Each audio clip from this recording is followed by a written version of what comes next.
শিক্ষার্থী বন্ধুরা, তাহলে দেখো আমরা কিন্তু গাণিতিক গড়, মধ্যক ও প্রচুরক নির্ণয়ের সারণীটা তৈরি করে ফেললাম। ওকে, এটা আমরা ছোট হাতের এফ দিয়ে প্রকাশ করব, অর্থাৎ এফসি, এটা হলো ক্রমযোজিত গণসংখ্যা। তাহলে এইটাই হলো আমাদের সারণী। এখন দেখো সারণী প্রথমেই আছে কি শ্রেণী ব্যাপ্তি, অর্থাৎ শ্রেণী আর শ্রেণী ব্যাপ্তি বা শ্রেণী ব্যবধান একই জিনিস, কিন্তু আমি তোমাদের গণসংখ্যা নির্বাচন সারণীতে শ্রেণী লিখেছিলাম, এখানে আমি লিখেছি শ্রেণী ব্যাপ্তি, একই জিনিস। তাহলে দেখো এইটা শ্রেণী ব্যাপ্তি, তারপরে এর মধ্যবিন্দু এক্স আই দ্বারা আমরা প্রকাশ করি। এর পরের কলামটা আছে গণসংখ্যা এফআই দ্বারা প্রকাশ করি। এখানে কিন্তু গণসংখ্যাটা ওই যে আমাদের ওই সারণী থেকে জানা আছে, শ্রেণী ব্যাপ্তিটাও ওই সারণী থেকে জানা আছে, যার কারণেই আমি কিন্তু লিখে ফেলেছি। ওকে, এরপরে আছে আমার ধাপ বিচ্যুতিটা বের করতে হবে। এরপরে আছে এফআইইউআই, অর্থাৎ গণসংখ্যা এবং ধাপ বিচ্যুতি দুটো গুণ করে প্রতিটা শ্রেণী বাই লিখতে হবে। এরপরে ক্রমযোজিত গণসংখ্যা। ওকে, এখন আমাদের এখানে তিনটা জিনিস, প্রথমে আছে গাণিতিক গড়, মধ্যক ও প্রচুরক, তিনটা জিনিস আমরা পর্যায়ক্রমে বের করব। তার আগে আমরা এই সারণীটা পূরণ করি। ওকে, দেখো তাহলে মধ্যবিন্দু মানে এই নিম্ন শ্রেণী এবং উচ্চ শ্রেণী দুটো যোগ করতে হবে, যোগ করে 2 দ্বারা ভাগ করতে হবে। তাহলে দেখো 135 যোগ 139, এই দুটো যদি তোমরা যোগ করো, যোগ করে যদি 2 দ্বারা ভাগ দাও, তাহলে আসবে কত? 137। ওকে, এরপরে দেখো 140 এবং 144, এই দুটো যোগ করলে কত হবে? হবে 284। 284কে যদি তুমি 2 দ্বারা ভাগ দাও, অর্থাৎ 140 ও 144, এই দুটোকে যদি যোগ দেই তাহলে হয় কত? 184। 184কে যদি 2 দ্বারা আমরা ভাগ দেই তাহলে আসবে 142। ওকে, একইভাবে এই দুটো যোগ করে যদি আমরা 2 দ্বারা ভাগ দেই তাহলে আসবে আমাদের 147। এরপরে এই দুটো আবার একইভাবে এইটা যোগ দিয়ে যদি 2 দ্বারা ভাগ দেই আসবে 152। ওকে, এরপরে দেখো এই দুটো যদি আমরা যোগ দিয়ে 2 দ্বারা ভাগ দিলে আসবে কত? 157। আবার এখানেও তাই, এই দুটো যোগ দিয়ে 2 দ্বারা ভাগ দিলে আসবে 162। ওকে, আবার এই দুটো যদি আমরা যোগ দিয়ে 2 দ্বারা যদি ভাগ দেই তাহলে আসবে 167। ওকে, তাহলে আমরা মধ্যবিন্দুগুলো পেয়ে গেলাম। ওকে, এখন দেখো আমাদের গণসংখ্যা তো দেওয়া আছে, গণসংখ্যার যোগফল আমরা জানি গণসংখ্যা কতগুলো নিয়েছিলাম? 40, এখানে যোগ করো সব 40ই হবে। ওকে, এরপরে দেখো ধাপ বিচ্যুতিটা আমরা কিভাবে বের করব। এখানে একটা সূত্র দেওয়া আছে, xi minus a divided h। xi হলো মধ্যবিন্দুগুলো এবং a হলো এই মধ্যবিন্দুর মধ্যেই একটা অনুমিত মধ্যমান a ধরে নিতে হবে। ওকে, a ধরে নিয়ে এই মধ্যমান থেকে বিয়োগ দিয়ে h ব্যবধান আমাদের কত? 5 দ্বারা ভাগ দিলে কিন্তু আমরা যে মানগুলো পাবো এই শ্রেণী ওয়াইজ মানগুলো আমরা প্রতি শ্রেণীতে বসাবো। ওকে, তাহলে দেখো আমরা এই এ অনুমিত মধ্যমানটা যে কোনো জায়গায় ধরতে পারি, যদি ধরে আমরা অঙ্ক করি তাহলে একই রেজাল্ট আসবে। আমরা এটাকে এখানে ধরতে পারি, এটাকে এখানে ধরতে পারি, এটাকে এখানে ধরতে পারি, এখানেও ধরতে পারি, খুশি। তবে আমরা কি করব? একটা পারফেক্ট জায়গায় আমরা এর মানটা ধরব। এখানে যেহেতু আমাদের শ্রেণী আছে, মূল শ্রেণী আছে 7টা, 1 2 3 4 5 6 7, তাহলে আমরা মাঝেরটাতে এ ধরব। তাহলে এই যে 152 আছে, এইটা আমরা কি ধরলাম? অনুমিত মধ্যমান এ ধরলাম। ওকে, 152টাকে আমরা কি ধরলাম? অনুমিত মধ্যমান এ ধরলাম। ধরে আমরা এই সোজা একটা 0 বসিয়ে দেব। ওকে, একদম সহজভাবে। আর উপরের দিক যাবে -1 -2 2 মাইনাস 3। ওকে, আর এই 0 থেকে নিজের দিকে আসবে 1 প্লাস 1 প্লাস 2 প্লাস 3। ওকে, এখন যদি এই সূত্রে এই মানগুলো বসিয়ে যদি আমরা কাজ করি, এই মানগুলোই কিন্তু পাওয়া যাবে। ওকে, তাহলে কি শর্টকাট নিয়ম হলো এই যেখানেই আমরা এ ধরবো, এই এ সোজা আমরা ধাপ বিচ্যুতির জায়গায় 0 ধরবো, আর উপরের দিক যাবে -1 -2 -3 -4 যতটুকু আমার প্রয়োজন হয়, আর নিচের দিকে আসবে 0-র পরে +1 +2 +3 +4 এভাবে যতটুকু প্রয়োজন হয়। ওকে, তাহলে আমরা ধাপ বিচ্যুতিটা পেয়ে গেলাম। এখন দেখো এখানে আছে FI গুণন EY, অর্থাৎ গণসংখ্যা এবং ধাপ বিচ্যুতি গুণ করতে হবে। ঠিক আছে, দেখো এখানে আছে প্লাস, এখানে আছে মাইনাস, তাহলে প্লাস মাইনাসে -3 দুগুণে 6। ওকে, এরপর প্লাস মাইনাসে -4 দুগুণে 8, এরপরে প্লাস মাইনাসে -5 হক্কে 5, অর্থাৎ ধাপ বিচ্যুতি আর গণসংখ্যাগুলো আমরা গুণ করছি। 5 0 0, 7 হক্কে 7, 9 দুগুণে 18, আর 3 8টা 24। ওকে, এখন দেখো তাহলে আমাদের মাইনাস আছে কত, 8 আর 6 14 আর 5 19, 19 হলো আমার মাইনাস। এবার প্লাস আছে কত, 24 আর 18 আর হলো 7। তাহলে দেখো 7 আর 18 কত হয়, 25, আর 24 49। 49-এর মধ্যে থেকে যদি মাইনাসগুলো বাদ দাও, 19 বাদ দেওয়া যায়, তাহলে থাকে কত, 30। তাহলে আমাদের এখানে লিখলাম সামেশান FI UI হলো কত, এর যোগফল হলো 30। ওকে, এখন দেখো আমাদের আরও একটা জিনিস লাগবে, ক্রমযোজিত গণসংখ্যা। ওকে, ক্রমযোজিত গণসংখ্যা যদি আমরা বের করতে চাই, তাহলে আমরা কি করব, প্রথমেই গণসংখ্যা এই 2টা আছে, 2টা আমরা এখানে লিখে নিলাম। এরপরে এই 2 আর এই 4 যোগ করে 6 হবে, এই সোজা আমরা বসিয়ে দেব 6। এবার এই 6 আর এই 5 হলো কত, 11। ওকে, এখন দেখো এই 11 আর এই 5 কত হয়, 16। এখন এই 16 আর এই 7 যোগ করে কত হয়, 23। এই 23 আর 9 হয় কত, 32। 32 আর 8 কত হয়, 40। ওকে, তাহলে আমাদের 40 আমরা পেয়ে গেলাম। এখন আমাদের সারণীর কাজ কিন্তু শেষ হয়ে গেল। এখন আমরা কি করব, আমাদের গাণিতিক গড় বের করব প্রথমেই, তারপরে মধ্যক, তারপর প্রচুরক বের করব। তাহলে প্রথমেই আমরা গাণিতিক গড়টা বের করি। তাহলে আমরা গাণিতিক গড়টা বের করি। গাণিতিক গড়, গাণিতিক গড় যদি আমরা বের করতে চাই, তাহলে কি করব, এখানে আমরা গাণিতিক গড়টাকে আমরা xi দ্বারা প্রকাশ করি। ওকে, xi দ্বারা প্রকাশ করি।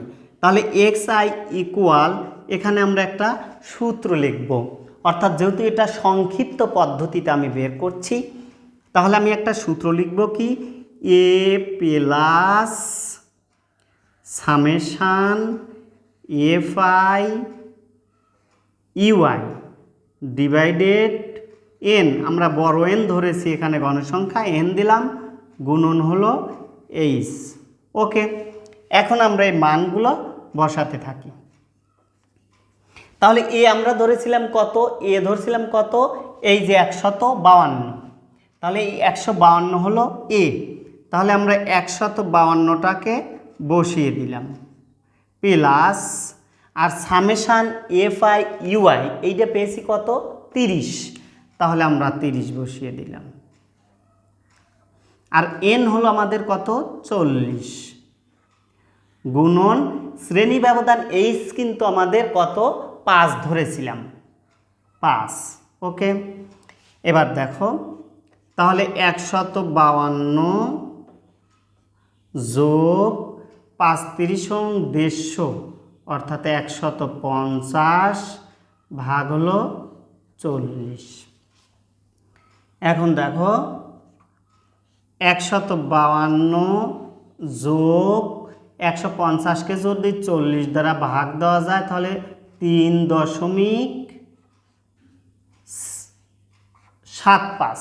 ওকে, এখন এখানে যদি আমরা যোগ দেই তাহলে কত আসবে 155.75।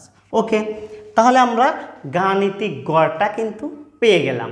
ওকে, এখন আমরা বের করব কি মধ্যক। ওকে, আমরা মধ্যকটা বের করব।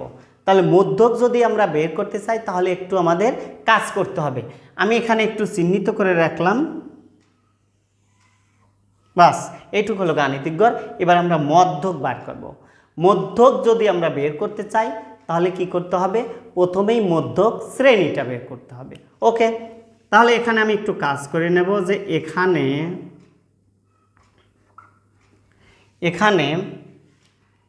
n সমান আছে কত, n সমান আছে আমাদের অর্থাৎ বড় n সমান আছে 40। ওকে, সুতরাং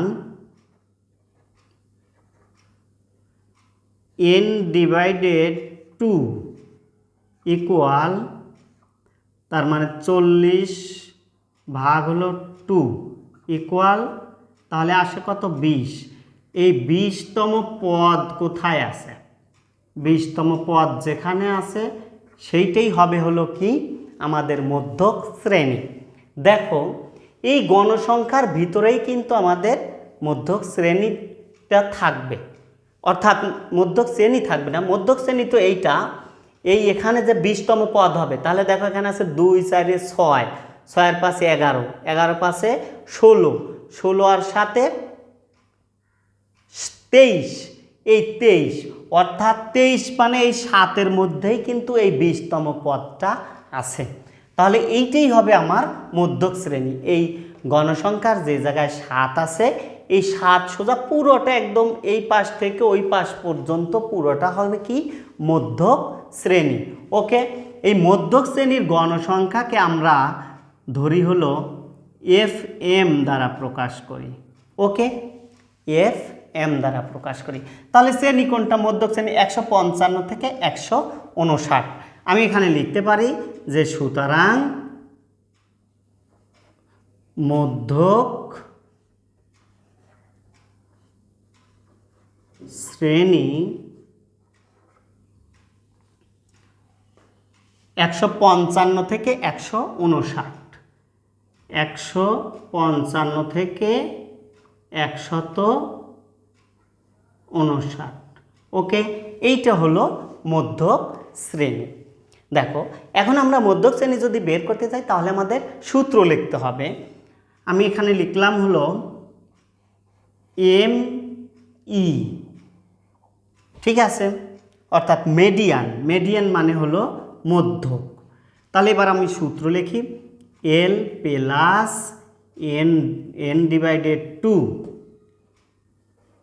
n/2 মাইনাস FC গুণন H/FM। ওকে, তাহলে এখন দেখো এখানে আমি একটু কাজ করে নেব, সেটা হলো কি এখানে কিছু মান আমাদের লাগবে। সে মানটা হলো এখানে আমি লিখলাম যে এখানে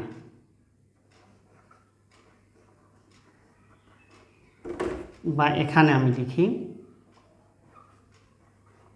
এখানে প্রথমেই এলটা হলো মধ্যক শ্রেণীর নিম্ন সীমা। তাহলে মধ্যক শ্রেণী আছে কত 155 থেকে 159, তার মানে 155ই হলো মধ্যক শ্রেণী, 155 অর্থাৎ মধ্যক শ্রেণীর নিম্ন সীমা। ওকে, আর এই 59 হলো উচ্চ সীমা। তাহলে আমরা নিম্ন সীমাটা নিয়ে নিলাম। এরপরে n/2 কিন্তু আমরা পেয়েছি, n/2 সমান কত 20 পেয়েছি। তাহলে আমরা লিখতে পারি n/2 ইকুয়াল 20। ওকে, এরপরে দেখো আমাদের আছে কি FC হলো এই যে মধ্যক শ্রেণীর পূর্ববর্তী শ্রেণীর গণসংখ্যা, অর্থাৎ এইটা মধ্যক শ্রেণী, এটা হলো মধ্যক শ্রেণী, তাহলে পূর্ববর্তী শ্রেণীর গণসংখ্যা অর্থাৎ এই 16 হলো এফসি। ওকে, এই 16 হলো এফসি, মধ্যক শ্রেণীর পূর্ববর্তী মানে আগের শ্রেণীর গণসংখ্যার যোগফলই হলো এফসি। ওকে, তার মানে এখন আমরা লিখতে পারি যে এফসি ইকুয়াল হলো কত? 16। এরপরে দেখো আমাদের আছে কি এইচ। এইচ হলো শ্রেণী ব্যবধান, এইচ তো আমাদের জানা আছে কত? 5। ওকে, এইচ। এবার আমরা হলো এফএম। এফএমটাও আমরা জানি, এফএম হলো মধ্যক শ্রেণীর গণসংখ্যা। মধ্যক শ্রেণীর গণসংখ্যা কত? 7। ওকে, হয়ে গেল। এখন আমরা কি করব? এই মানগুলো আমরা বসিয়ে দেব। দেখো প্রথমে এল এর মান আছে কত? 155। 155 যোগ, এখানে ব্র্যাকেট দিলাম, n/2 আছে হলো কত? 20 মাইনাস এফসি আছে কত? 16। ওকে, গুণন, এখানে এইচ আছে 5 আর এফ এম আছে হলো 7। ওকে, এরপরে দেখো তাহলে আমরা 55টা লিখতে পারি প্লাস, এখানে 20-এর মধ্যে যদি 16 বাদ দেই তাহলে থাকে 4 গুণন 5/7। ওকে, এখন দেখো 155 যোগ, এখন এই 4 5 20, 20কে যদি আমরা 7 দ্বারা ভাগ দেই তাহলে আসবে কত? 2.86। 2.86। ওকে, এখন এইগুলো যদি আমরা যোগ দেই তাহলে আসে 157.86। ওকে, তাহলে এইটাই, এই 157.86 কি বের হলো? আমাদের মধ্যক। ওকে, তাহলে আমরা মধ্যকটা পেয়ে গেলাম। এরপরে আমাদের বের করতে হবে কি? প্রচুরক। ওকে, তাহলে আমরা যদি প্রচুরক বের করতে চাই প্রথমেই আমাদের কি করতে হবে? প্রচুরক শ্রেণীটা বের করতে হবে। ওকে, দেখো তাহলে আমি এখানে লিখতে পারি যে প্রচুরক শ্রেণী, এখানে আমি একটা দাগ দিয়ে এখানে আলাদা করে দিচ্ছি। ওকে, এখন তাহলে আমরা গাণিতিক গড় বের করলাম, মধ্যকও বের করলাম, এরপরে আমরা কোথায় যাচ্ছি? প্রচুরক। তাহলে প্রথমেই আমি প্রচুরক শ্রেণীটা বের করব। দেখো প্রচুরক শ্রেণী,